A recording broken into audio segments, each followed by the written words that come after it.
Welcome to our lecture online. Now that we have an equation to calculate the heat flow through the layers, a multi-layered cylinder, let's go ahead and do an example. So let's calculate the Q dot, the dQ dt, the heat flow through the sides of the cylinder. If K1 equals 20 watts per meter per Kelvin, K2 is 0.5 watts per meter per Kelvin. That looks like it might be a metal of sorts, and this looks like it may be some insulator because it has a much smaller K. The radius of the inner radius is 5 centimeters, the outer radius is 20 centimeters, the radius of the boundary is 10 centimeters, the inside temperature is 500 degrees centigrade, the outside temperature is 20 degrees centigrade, and the length of the cylinder is 2 meters. Usually we use T sub O for the outside and T sub I for the inside temperature. That typically makes it a little bit clearer, but since we're using A, B's, and C's, we're just going to continue with that. So there's our equation that we're going to use. Let's plug in the numbers and see what we get for Q dot. So Q dot is equal to the difference in the temperature, which is the difference between 500 and 20.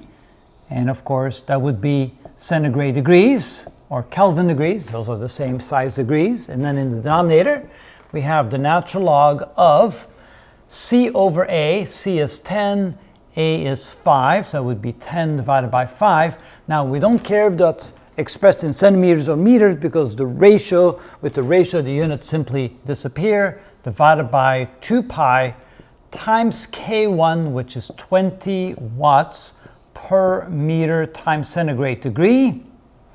And let's see here, we need the length, which is 2 meters. Remember that watts is joules per second. And then we add to that the natural log of B over C, that would be 20 over 10, divided by 2 pi times the heat conductivity, not the heat, but the conductivity constant, 0.5 watts per meter times centigrade degrees, times the length of 2 meters. Whoop, and make that longer as well. There we go. Now we just need a calculator, and I happen to have one right here. So let's do this. So we take the natural log of 2, divided by 2, divided by pi, divided by 20 times 2, which is 40. And we add to that, okay, we have 2, take the natural log of that, divided by 2, divided by pi, and divided by 1, okay? Equals, take the inverse of that, and multiply that times 480.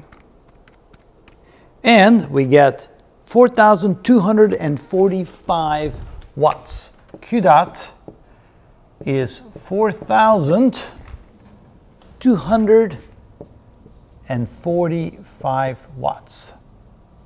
So that is the total heat transferred through the sides every single second, 4,245 joules every second, or 4,245 watts of heat flow through the sides of that multi-layered cylinder.